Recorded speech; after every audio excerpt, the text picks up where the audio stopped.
सावित्री 2 बेटों की माँ थी। उसे इस बात पर बड़ा घमंड था। वो मानती थी कि बेटे घर की शान होते हैं।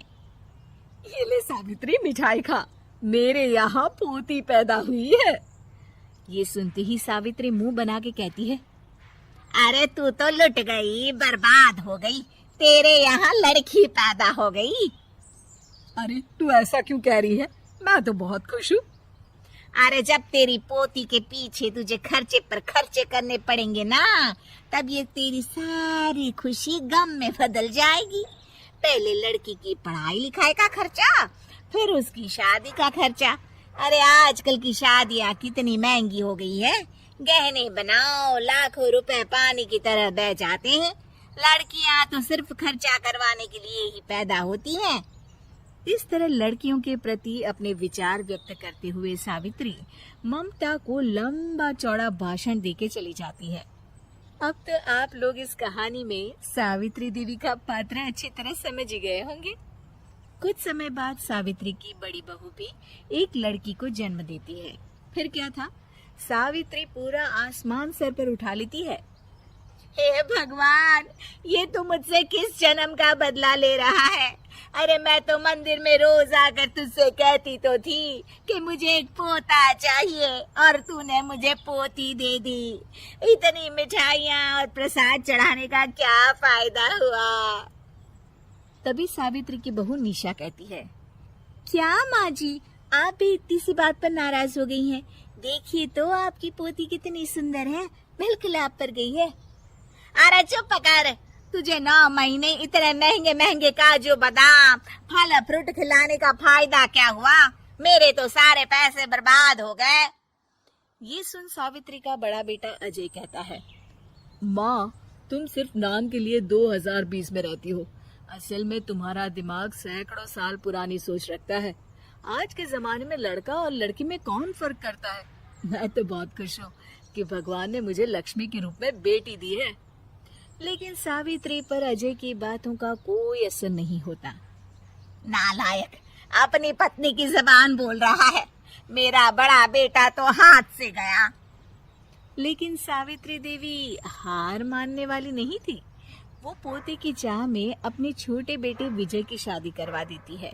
कुछ समय बाद आखिरकार वो दिन आ ही जाता है जब सावित्री की छोटी बहू गर्भवती हो जाती है। सावित्री इतनी खुश हो जाती है कि वो बच्चे के जन्म से पहले ही सारे मोहल्ले में ढिंढोरा पीटने लगती है। ये क्या सावित्री, तू तो पोते के जन्म से पहले ही मिठाई बांट रही है। पहले पोता पैदा तो होने दे, और फिर क्या पता अगर पोते की जगह पोती पैदा हो गई तो।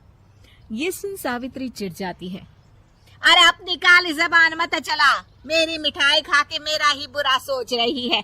बड़ी आई, ला मेरी मिठाई वापस कर। देख लेना, इस बार मेरे यहाँ पोता पैदा होगा, पोता। लेकिन ठीक इसका उल्टा होता है।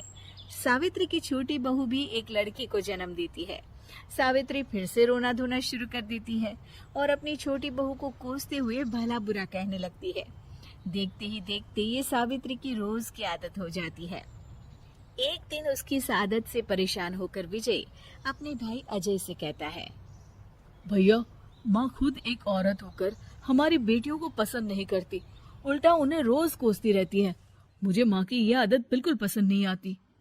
अरे तू ठीक कहता है, मैं भी अब माँ से तंग आ गया हूँ। अच्छा, तो अब तुम दोनों इस तरह पीठ पीछे मेरी बुराई भी करने लग गए हो। नहीं माँ, हम चाहते हैं कि घर में शांति बनी रहे। हमें हमारी बेटियाँ बहुत प्यारी है। मैं नहीं चाहता कि वह तुम्हारे ताने सुन सुन कर बड़ी हो, और इसीलिए हम दोनों ये घर छोड़कर चले जाएंगे। हाँ माँ, मैं भैया की बात से सहमत हूँ। जब तुम इस घर में अकेली रहोगी तब तुम्हें अपनों की कीमत का एहसास होगा। अपने दोनों बेटों के मुंह से अपनी माँ के लिए इतने कठोर शब्द सुन सावित्री भावुक और रुआंसी होकर कहती है, क्या सच में तुम दोनों मुझे इस घर में अकेली छोड़कर चले जाओगे? हाँ माँ। हाँ माँ, अब पानी सर के ऊपर जा चुका है। मैं तुम दोनों के बिना नहीं रह सकती। अपनी सास के आंसू देख अजय और विजय की पत्नी अपने पतियों से लड़ पड़ती है। अरे जिसे जाना है वो जाए, मैं माँ जी को छोड़कर कहीं नहीं जाने वाली। भाभी आप ये क्या कह रही हैं? वही जो तुम सुन रहे हो, दीदी बिल्कुल सही कह रही है। हम बेटियों के संस्कार हमें सिखाते हैं कि सास माँ समान नहीं बल्कि माँ ही होती है और उस माँ की जिंदगी भर सेवा की जाती है। बेटे अपना फर्ज भूल सकते हैं लेकिन बेटियां नहीं। आप दोनों शौक से जा सकते हैं।